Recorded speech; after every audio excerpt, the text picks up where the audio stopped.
이렇게 여기고 살자. 이 말씀을 가지고 함께 오늘 은혜를 받기를 원합니다. 홀로 된 할머니와 하나님과 친밀한 교제가 없는 성도들의 공통점이 무엇인지 아십니까? 영감이 없다는 것입니다. 이 시간 영감이 넘치시는 복된 시간 되시기를 바랍니다. 이 시간 말씀을 듣다가 암덩이가 파쇄되고 문제가 해결되어 근심이 떠나가고 기쁨과 소망이 넘치는 시간이 될 줄로 믿습니다. 혹시 여러분 이 책을 아십니까? 나는 오늘도 가면을 쓰고 산다. 제목이 마음에 드세요? 나는 오늘도 가면을 쓰고 산다. 우리는 일반적으로 가면은 안 좋은 거라고 생각하기가 쉽습니다. 근데 이 책에서 보게 되면 이런 짧은 문구로 이 책의 전체의 내용을 압축하고 있는데요. 보이는 나는 진짜 내가 맞을까? 라고 하는 것입니다. 쉽게 말해서 우리는 알게 모르게 가면을 쓰고 다닌다라고 하는 것이죠. 현대인들은 다 가면을 쓰고 있는 겁니다.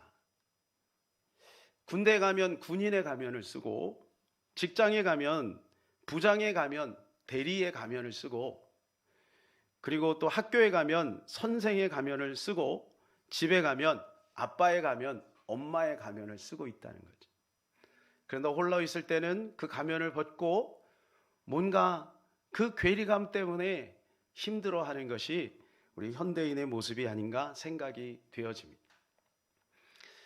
사회가 그렇게 만들고 있죠.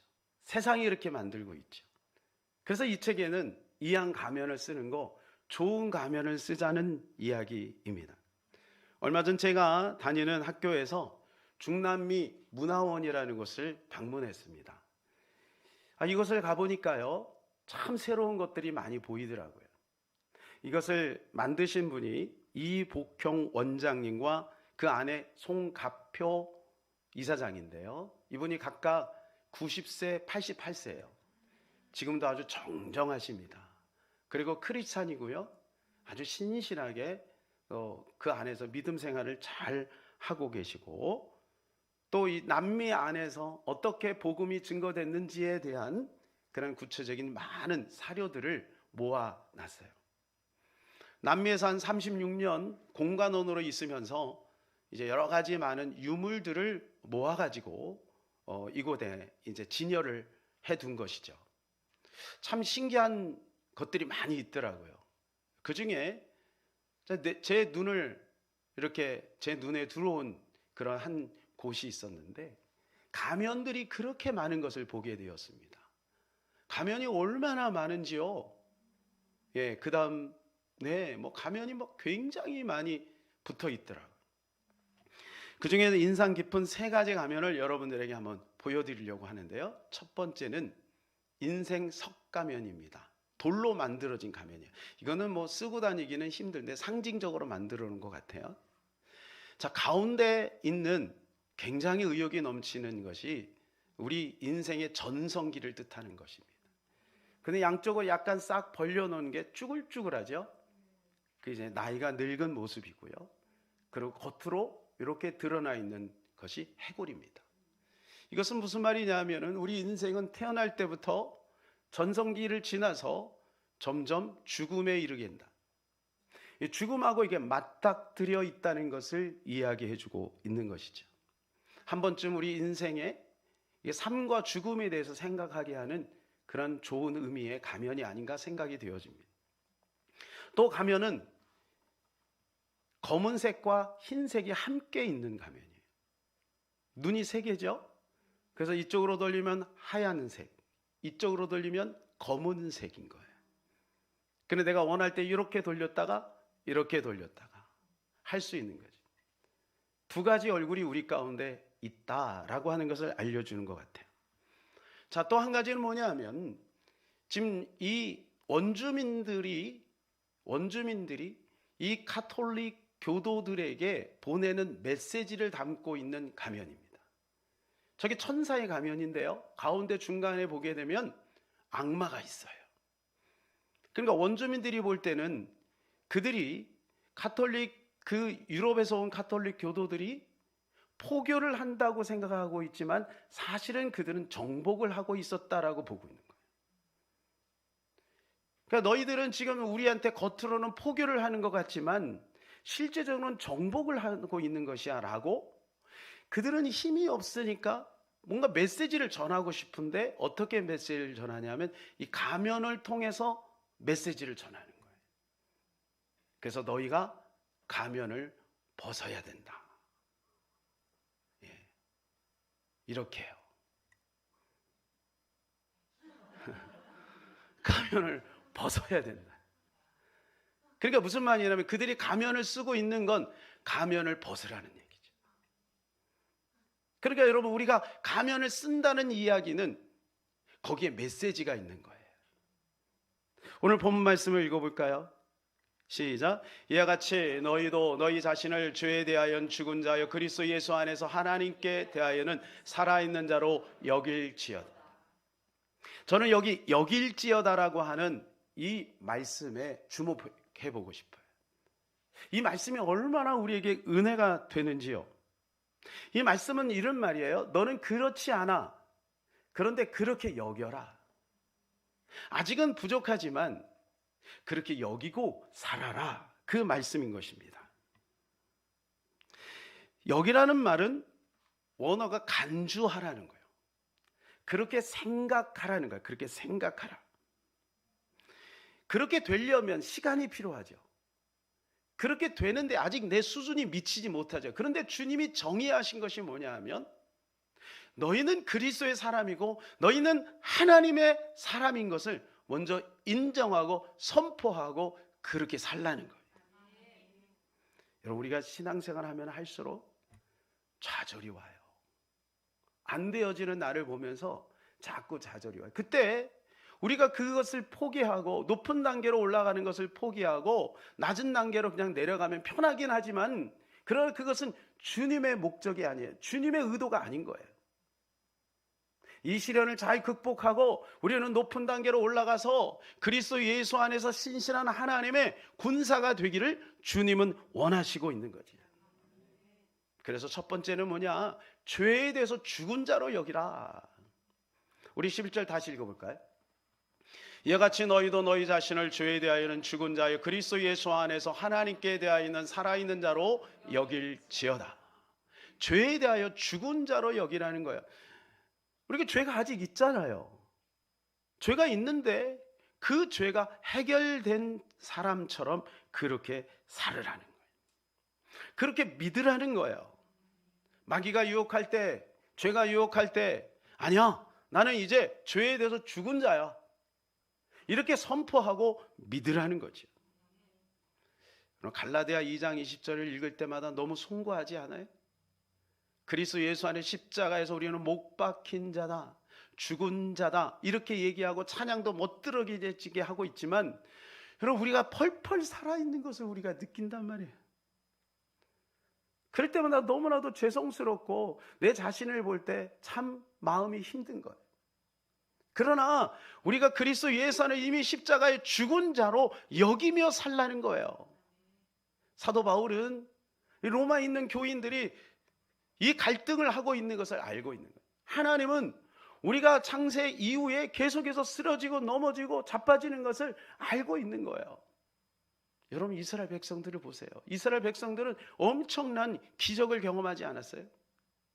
막 홍해가 갈라지고 하늘에서 만나가 내리고 반석을 딱 쳤는데 막 물이 확 막 쏟아지고, 어느 날 보니까 막 메추라기가 막 있고, 분명히 사막인데 구름 기둥과 불 기둥으로 우리를 보호하고 있고, 그냥 기적의 연속 아니겠어요? 그런데도 불구하고 조금만 힘든 일이 있으면 그들은 원망하고 불평하고 나중에 가나안에 가서 뭐예요? 배은망덕하게 하나님을, 여호와를 버리고 바알과 아세라를 섬기지 않습니까? 우리가 지난 새벽에 말씀을 봤지만 너희 중에 다른 민족 중에 그들이 섬기던 그 신을 버린 자가 있느냐라고 질문해요. 그들은 이방신을 섬기면서도 지조를 가지고 있었는데 여호와를 섬기는 이스라엘 백성들은 뚝하면 바알, 아세라, 아스다롯, 그모스 신을 바꿔버리는 지조가 없는 사람들이죠. 하나님은 알고 계신가요? 여러분, 우리는 어때요? 우리도 믿음으로 살려고 하지만 때로는 넘어져 있는 우리 자신을 바라보는 거죠. 그때마다 하나님 앞에 너무 죄송스러운데 하나님은 그것을 알고 오늘 이렇게 말하는 거예요. 너희가 이미 죄에 대해서 죽은 자가 아닌데 죽은 자로 여겨라. 그리고 믿음으로 선포해라. 넘어졌다 하여 진흙에 한번 조금 묻었다 하여 아예 그냥 철썩 주저앉지 말고 빨리 털고 일어나라. 그것을 말씀해 주고 있는 것이지. 실패해도 넘어져도 내 스스로가 나는 아직도 죄 가운데 있다라고 생각이 들어도 하나님 말씀을 기준으로 믿음으로 선포하라는 거예요. 여러분이 선포가 중요한 것이죠. 여길지어다라는 것은 아직 그렇게 되지 않았는데 그렇게 생각하라는 거예요.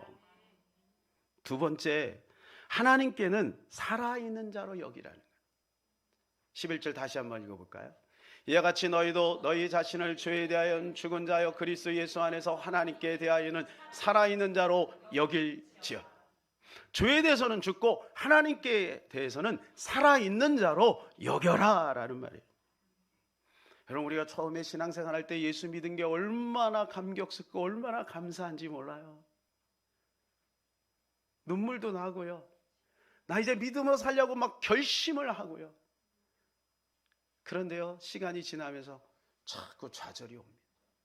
넘어지고 쓰러지고. 그리고 더군다나 마귀가 자꾸 네가 무슨 하나님의 자녀야, 네가 무슨 주의 종이야, 하나님의 자녀가 그 모양 그 꼴이냐 하면서 자꾸 정죄한단 말이에요. 하나님의 자녀가 그렇게 무능하냐, 하나님의 자녀가 그렇게 형편이 없냐, 하나님의 자녀가 그렇게 모자라냐 라고 하면서 우리를 막 정죄하고 뒤흔드는 거죠. 그때 주께서 우리에게 말씀하시는 거예요. 그래도 이 말씀을 붙들어라. 우리는 다시 일어날 수 있고 우리는 하나님의 자녀로, 우리는 주의 종으로 승리할 수 있으니 그렇게 여기고 살아라. 여러분, 이것이 주님의 말씀입니다. 우리는 다 진실을 좋아합니다. 그러나 그 진실이 나에게 향할 때는 부담이 돼요.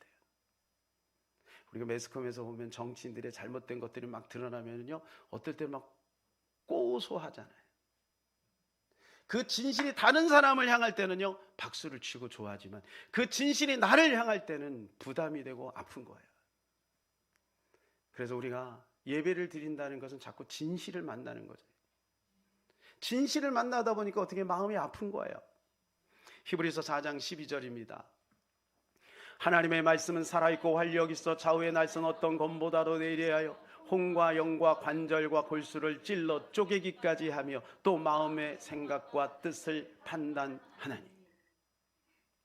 우리의 생각과 우리의 마음을 주님이 훤히 들여다보심으로 말씀이 비춰질 때마다 거울 앞에 있는, 우리가 평상시에 거울을 안 보잖아요.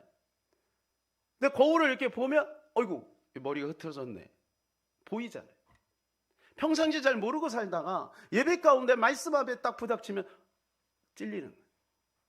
여러분, 찔리는 게 이상한 게 아닙니다. 찔리는 게 당연한 것입니다. 거울을 봤는데 왜 거울을 봐요? 나의 흠을 찾아보기 위해서. 그래서 그걸 털어버려서 온전한 사람이 되기 위해서 거울을 보는 것처럼 우리가 예배를 드릴 때마다 하나님의 말씀에 찔림이 있다는 것은 잘 가고 있는 거예요. 정상인 거예요. 감사해야 될 일이에요.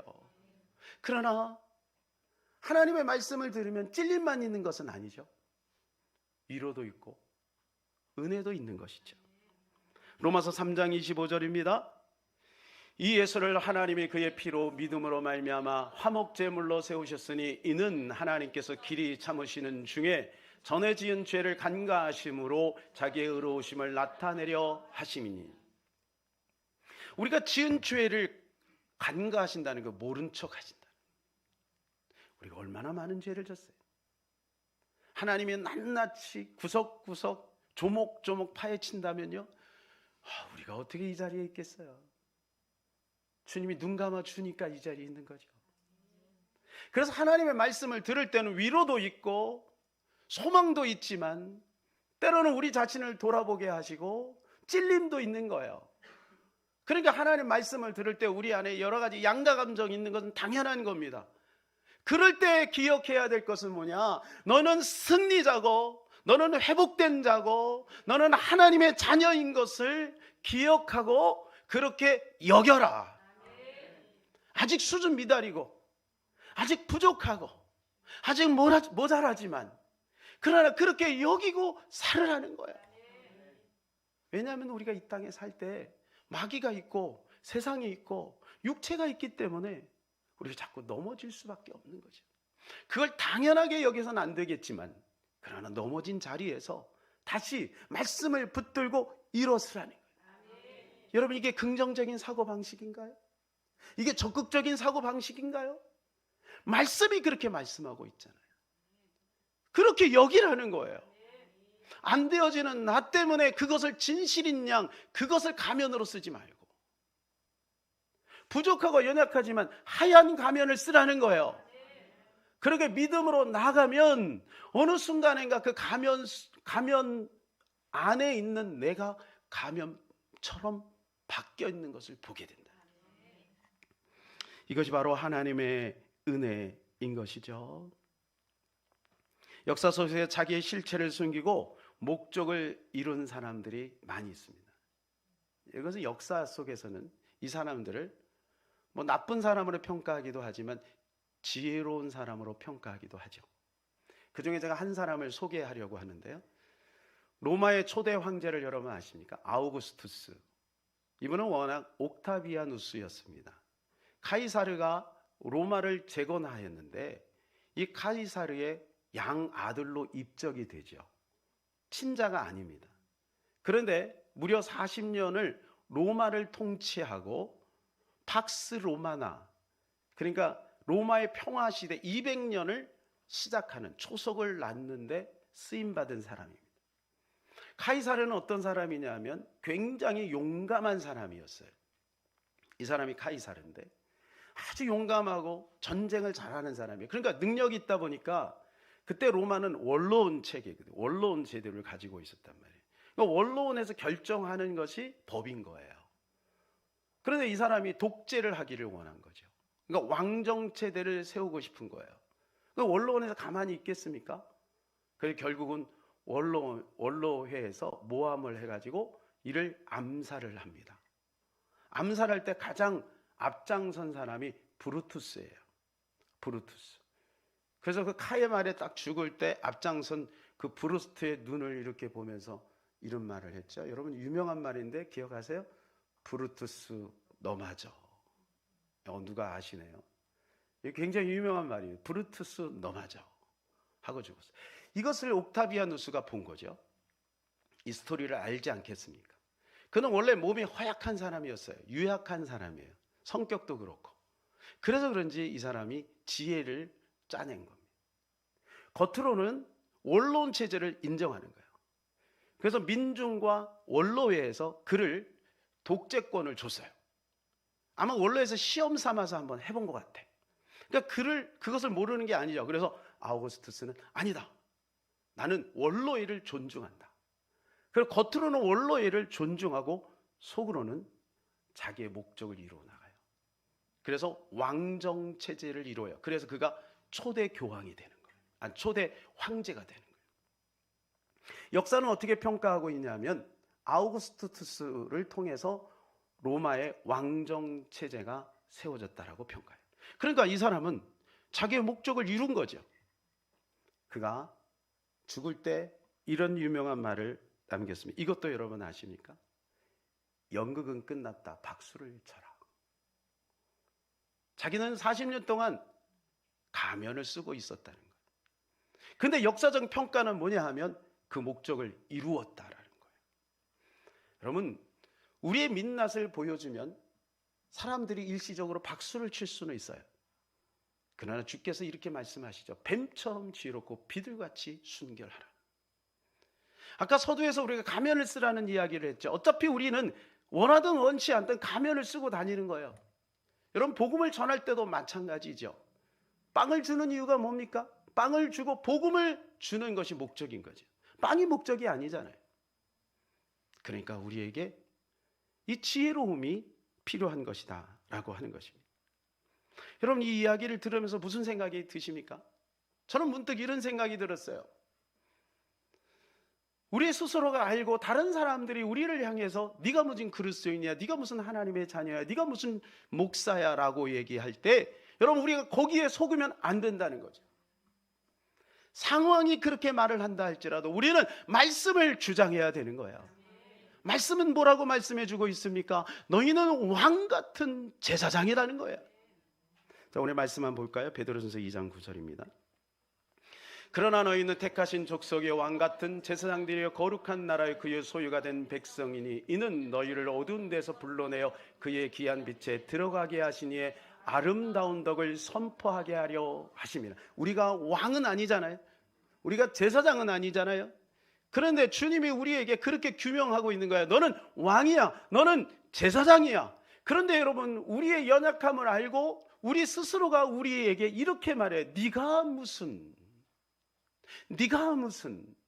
또 다른 사람들을 향해서 네가 무슨, 자녀들을 향해서 네가 무슨, 이렇게 얘기하면 안 된다는 거예요. 여러분, 속는 거죠. 여러분, 네가 무슨이라고 말하는 그것도 가면을 쓴 거예요. 그러니 우리가 하나님의 말씀을 붙들고 믿음으로 살아가는 것, 여러분, 이것이 매우 중요한 것이죠. 여자분들이 화장을 합니다. 오늘도 여러분 화장하고 오셨죠? 화장이 심해지면 변장이 되는 겁니다. 그러나 여러분, 화장을 즐겨 하시죠? 오늘도 화장이 잘 되셨어요. 이뻐요. 화장을 왜 하십니까? 민낯을 보여줘야 되는데 화장을 하는 거 이유가 있을 거 아니에요. 여러분, 화장을 한다는 것은 다른 사람에게 좋은 모습을 보여주고 싶은 것도 있지만 화장을 할 때 내가 행복한 거예요. 내 감정이 회복이 되는 거예요. 자신감이 생기는 거예요. 여러분, 오늘 좋은 옷 입고 오셨죠? 집에서 입고 있던 옷 벗고 좋은 옷 입으셨어요. 여러분, 좋은 옷 입으면 행복한 거예요. 마귀는요, 우리 가운데 가짜 진실을 이야기해요. 네 감정에 충실해라. 너 넘어졌잖아. 넘어진 모습을 그대로 보여. 너 짜증나는 모습을 그대로 보여. 여러분, 이게 마귀의 메시지예요. 그러나 주님 말씀하세요. 아니야, 너는 왕 같은 제사장이야. 너는 거룩한 하나님의 백성이야. 주님이 그렇게 말씀하고 있어요. 여러분, 이거는 긍정적인 사고방식이 아니에요. 그래서 하나님의 말씀을 주장하고 그 말씀을 따라가는 것을 주께서는 원하시는 것이죠. 그래서 성경은 뭐라고 말씀하냐면 전신갑주를 입으라는 거예요. 여러분, 전신갑주를 다 벗어버리면 단독자 나는 얼마나 초라합니까? 그러나 하나님의 전신갑주를 입었을 때 우리는 군인이 되는 거예요. 영적인 군사가 될 수 있는 것이죠. 그 사람의 신분에 맞는 예복들이 있습니다. 군인은 군복을 입죠. 신부는 웨딩드레스를 입지요. 여러분, 신부가 웨딩드레스 안 입고 결혼식장에 쓰는 사람 없지요? 이상하잖아요. 신부는 웨딩드레스를 입는 거죠. 요리사는 조리복을 입습니다. 여러분, 가끔 식당에 갔는데 아줌마가 왔다 갔다 하는 거하고 조리사가 다 예복을 입고 왔다 갔다 하는 거하고 벌써 다르죠? 목사는 양복이나 가운을 입어요. 근데 신기한 것은 뭐냐 하면 그렇게 입으면 그렇게 돼요. 그래서 예비군복을 입으면 사람들이 이상해지는 거죠. 양복을 똑같은 사람인데 양복을 직장에 출근할 때는 뭐 다른데 아니 예비군복만 입으면 사람들이 좀 이상해져요. 여러분, 그 예복이 중요해요. 그래서 성경은 우리에게 뭐라고 말씀하고 있습니까? 예복을 입으래요. 여러분, 예복을 입는 것은 선택사항이 아니에요. 예복을 입는 것은 반드시 입어야 되는 거예요. 마태복음 22장에 보게 되면 한 사람이 이 임금의 초청을 받았습니다. 그런데 예복을 벗어 던져버렸어요. 그때 그는 쫓겨납니다. 그때 주인이 뭐라고 했냐 하면 이를 쫓아내라. 그가 슬피 이를 갈미 있으리라. 여러분, 우리가 예수 그리스도의 예복을 날마다 입어야 될 줄로 믿습니다. 우리의 상황과 우리의 감정에 충실하지 말고 하나님의 말씀은 예수 그리스도의 예복을 날마다 우리는 입어야 되는 거예요. 부족해도 입고 다녀야 돼요. 넘어져도 입고 다녀야 돼요. 실패해도 입고 다니세요. 입고 다니셔야 돼요. 그래야 우리가 천국에 올라갈 수 있어요. 여러분, 우리의 힘으로 절대 되지 않습니다. 우리의 경건을 통해서, 우리의 거룩을 통해서 들어가는 게 아니에요. 우리가 믿음 생활을 잘해서 들어가는 게 아니에요. 예수 그리스도로 말미암아 들어가는 거예요. 그래서 그 예수 그리스도를 바라보고 그 예수 그리스도의 예복을 날마다 우리는 입어야 되는 겁니다. 여러분, 이 예복이 흘러내려도 그 예복을 다시 주섬주섬 입어야 되는 것이죠. 복장을 갖추면요, 그럴듯해 보입니다. 그래서 우리 청년들이 이제 막 입대를 했다가 첫 휴가를 나오면 다 군복을 입은 모습이 약간 이상하기도 하지만 그래도 군인이잖아요. 근데 상병 정도 딱 되면은요, 어울립니다. 그죠? 그리고 이제 말년 휴가 나오면, 이야, 괜찮은데? 근데 이제 또 제대해야 되는 거죠. 우리 정인이도 딱 보니까 얼마 전까지 이제 제대했는데도 불구하고 단학가 하더라고. 그렇습니다. 그랬습니까? 이렇게 단학가 하는데 이제 시간이 좀 지나니까 말이 바뀌고 싸제 인간이 돼버렸어요. 여러분, 군복을 입었다 벗었다 하는 그러한 장병이 아니라 군복을 날마다 입고 다니는 군인이 돼야 되는 거죠. 윗도리는 그리스도의 옷을 입고 밑에는 세상 옷을 입고 그러면 안 되는 거죠. 어떤 남북 전쟁에 있어서 어떤 군인이 머리를 딱 썼어요. 그래서 어떻게 했냐면 윗도리는 북군의 옷을 입고 아랫도리는 남군의 옷을 입은 거예요. 그러면 어디를 가든지 자기들을 편인 줄 알고 자기를 보호해 줄 줄 알았죠. 그런데 전쟁이 딱 나가니까 어떻게 해요? 이 북군은 밑에 복장을 보고 총을 쏘고 남군은 위복장을 보고 총을 쏜 거예요. 여러분, 우리가요, 위에만 그리스도를 입고 밑에는 세상 옷을 입으면요, 여기서도 치이고 저기서도 치여요. 그래서 옷이 흘러내릴 때 빨리 예복을, 그리스도의 예복을 주워 입어야 될 줄로 믿습니다. 그래서 우리는 말씀을 묵상하고 암송하고 선포하고, 그래서 우리가 하나님의 자녀로 살아가고 하나님의 군대로 살아가는 연습을 끊임없이 반복적으로 해야 되는 것입니다. 나의 생각과 나의 가치관과 나의 어릴 때부터 배워서 몸에 밴 자아 정체성과 하나님이 규정하신 하나님의 자녀로서의 그 신분과의 차이가 있을 때 우리가 포기하지 말고 우리의 뇌가 그렇게 인식하도록 끊임없이 선포하고 믿음으로 우리는 나아가야 되는 것입니다. 여러분, 중독 현상도요, 나중에 뇌가 바뀐 거예요. 처음엔 작은 것에서 시작이 됐는데 나중에 뇌가 바뀌니까 이건 걷잡을 수가 없는 거죠. 여러분, 그리스도의 사람이 되는 것도 마찬가지예요. 우리가 제자 훈련을 받는 이유가 여기에 있는 것입니다. 처음엔 내가 무슨 그리스도의 사람이야, 내가 어떻게 그리스도의 제자가 될 수 있어, 이런 생각이 들지만 지속적으로 계속해서 하나님 말씀 가운데 거하고 믿음으로 훈련하다 보면 어느 순간인가 내가 그렇게 돼 있는 나를 발견하는 거예요. 아브라함이 그렇게 하지 않았습니까? 아브라함이 하나님이 부르실 때 너는 믿음의 조상이 될 것이라고 하나님께서 약속을 해주셨는데 그가 진짜 믿음의 조상이 되기까지는 25년이 걸린 거예요. 그동안 그는 넘어지고 쓰러지고 자빠지고 거짓말하고 비겁한 행동을 하면서, 그러나 나중에는 25년 지난 다음에 그가 어떻게 됩니까? 창세기 22장에 가서 아브라함이 그 독자 이삭을 하나님 앞에 아무런 대꾸 없이 믿음으로 드릴 수 있는 믿음의 조상이 될 수 있었다는 거예요. 처음에는 다 부족한 거예요. 다윗도 마찬가지입니다. 그는 부름을 받을 때부터 기름 부음을 받은 거예요. 그렇잖아요. 사무엘이 기름 부음을 받고 그 다음부터 광야의 고난의 13년의 세월을 보낸 거예요. 왕복을 입었는데 왕복이 어울리지 않는 거지.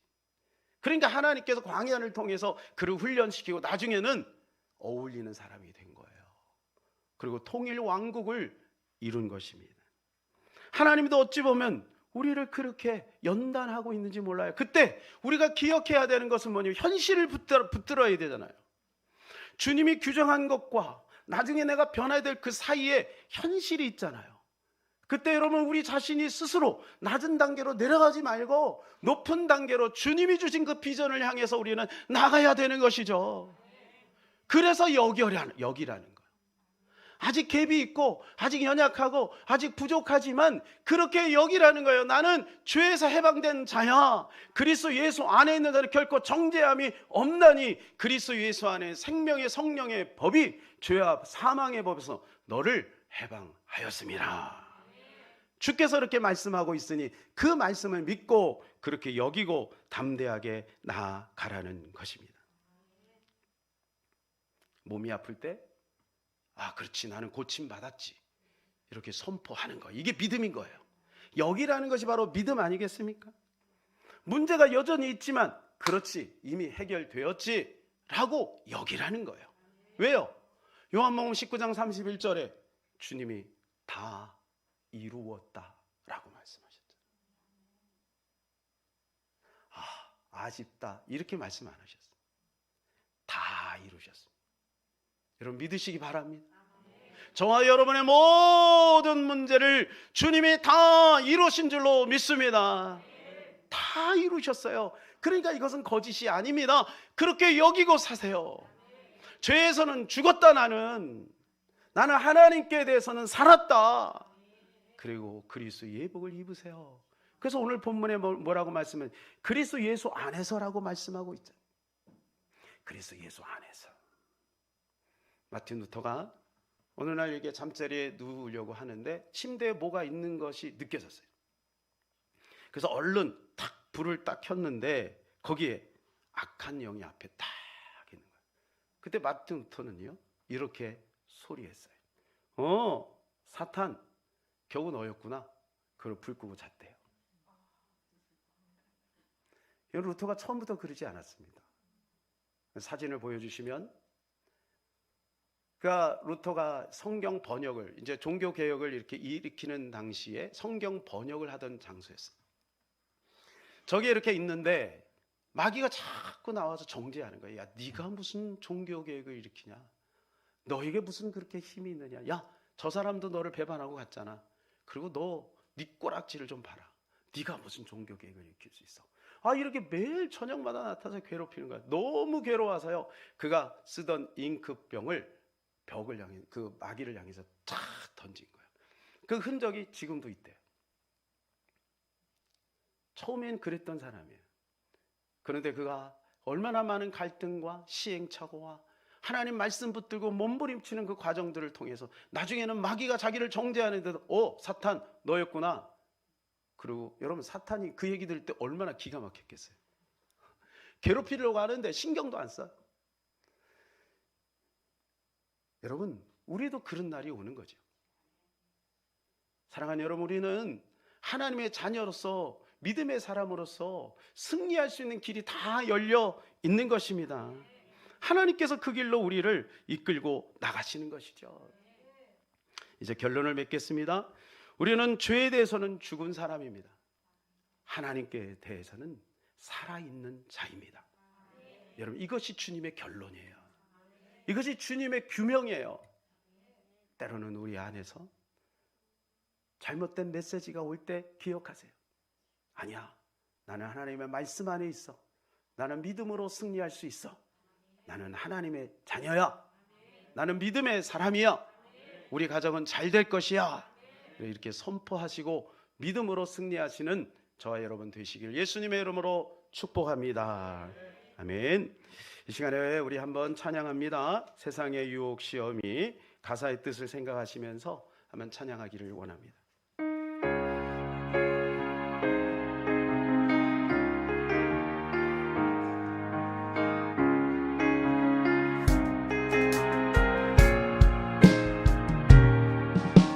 세상의 유혹 시험이, 세상의 유혹 시험이 내게 몰려올 때에 나의 힘으론 그것들 모두 이길 수 없네. 된 나의 영혼 어찌할 바를 몰라 헤매이고 있을 때 주를 찬양 손을 들고 찬양 전쟁은 나에게 속한 것 아니니 주를 찬양 손을 들고 찬양 전쟁은 하나님께 속한 것이니 거짓과 속임수로 가득 찬 세상에서 어디로 갈지 몰라 머뭇거리고 있네. 공중의 권세 잡은 자 지금도 우리들을 실패와 절망으로 넘어뜨리려 하네. 주를 찬양 손을 들고 찬양 전쟁은 나에게 속한 것 아니니 주를 찬양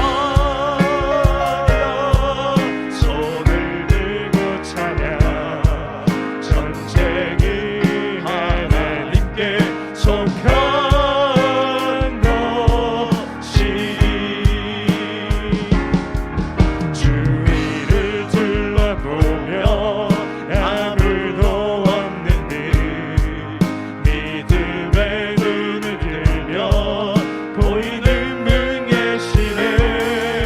지금도 내 안에서 역사하고 계시니 사망의 어둠의 권세 물리치신 예수님 주를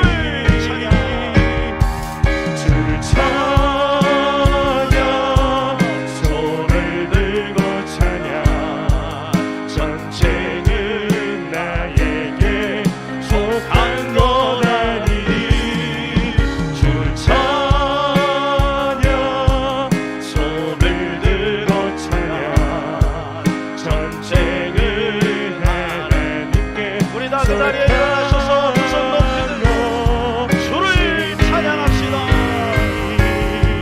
주를 찬양 손을 들고 찬양 전쟁은 나에게 속한 것 아니니 아멘.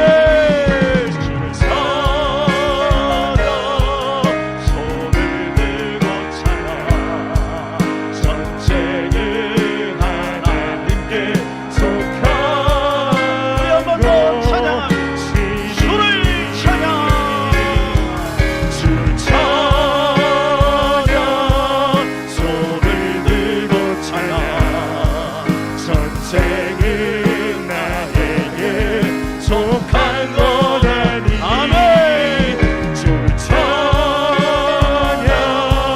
손을 들고 찬양 전쟁은 하나님께 속한 전쟁은 하나님께 속한 것이니 전쟁은 하나님께 속한 것이니 그 하나님께 영광의 박수 올리겠습니다. 할렐루야. 아멘 아멘. 사랑하는 여러분, 그렇습니다. 전쟁은 우리에게 속한 것이 아니에요. 우리의 힘으로 싸우려고 하면 우리는 넘어질 수밖에 없고 좌절할 수밖에 없어요. 그러나 하나님께 붙어 있는 자, 그는 승리하는 것입니다. 우리가 해야 될 최선의 일은 뭐냐 하면 더 용기를 내고 더 부지런히 살고 그렇게 사는 게 아니라 그리스도께 붙어 있는 거예요. 그러면 그분이 하세요. 오직 성령이 너희에게 임하시면 너희가 권능을 받고 예루살렘과 온 유대와 사마리아 땅끝까지 내 증인이 되리라 그랬어요. 여러분, 복음을 전하는 것 목사가 하는 게 아닙니다. 어떤 누가 하는 게 아닙니다. 복음을 전하는 것 성령이 하셔야 되는 거예요. 여러분, 우리 모두가 성령께 붙어 있으면 우리를 통해서 주님이 이 교회를 새롭게 하실 줄로 믿습니다. 이 민족을 새롭게 하실 줄로 믿습니다. 우리 가정이 새로워지게 될 줄로 믿습니다. 우리는 그 주님을 신뢰해야 되는 거예요. 그 주님 붙들고 나가는 거지. 근데 우리 안에 자꾸 아니라고 얘기하잖아요. 그게 진실이 아니라니까요. 진실은 뭐냐? 너는 하나님의 자녀야. 너는 죄에 대해서 죽은 자야. 넘어졌어도 다시 외치세요. 너는 죄에 대해서 죽은 자야. 마귀는 이야기할 거예요. 아니라고. 루터를 공격한 것처럼. 그럼 루터는 나중에 깨달은 거죠. 믿음을 가지고 눈을 열어보니 이미 다 해결되었고 나는 승리자라는 거라는 거야. 그러니까 마귀를 깔보는 거예요. 사랑하는 여러분, 죄를 깔보시고 마귀를 깔보시고 세상을 깔보시기를 바랍니다. 우리가 하나님의 자녀인 거예요. 하나님 우리를 통해서 일하실 거예요. 우리 가정을 새롭게 하실 거예요. 이 교회를 부흥시키실 거예요. 이 민족을 새롭게 하실 거예요. 우리는 주님을 믿어요. 주님이 하실 겁니다. 우리 두 손 높이 들고 한번 기도합니다. 하나님 역사하여 주시옵소서. 주여 오늘도 일하여 주시옵소서. 주님을 믿습니다. 주여 한번 간절히 기도합니다. 주여 하나님 아버지, 오늘도 우리와 함께 하시는 주님을 찬양합니다. 아버지, 우리는 연약하여 넘어지었으나 하나님 우리 안에 자괴감이 있고 하나님 낙심이 오고 하나님 아버지, 우리 스스로 우리가 형편없는 자인 것을 우리 양심이 너무나도 잘 알고 있습니다. 그러나 하나님 아버지, 주님이 말씀합니다. 나는 그리스도 예수 안에서 죄에 대해서 죽은 자요 하나님께 되는 사망자인 자로 여기라. 그렇게 여기라. 주님 말씀하시오니 이 말씀을 선포합니다.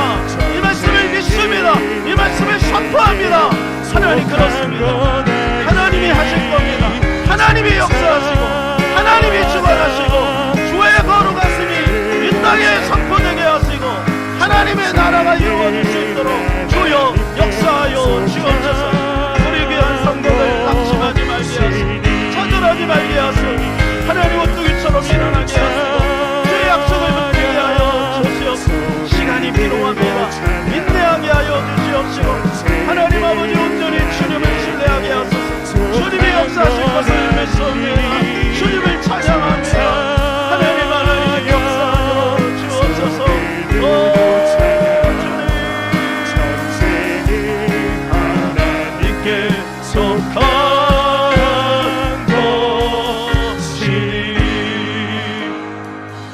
하나님 감사합니다. 오늘 우리에게 말씀합니다. 부족해도 넘어져도 그렇게 되지 않은 나를 보며 우리의 양심의 소리가 그렇게 외칠지라도 너는 그렇게 여겨라. 그 말씀이 진실인 줄로 믿습니다. 우리의 감정의 진실에 속지 말게 하시고 마귀의 속삭임에 속지 말게 하여 주시옵소서.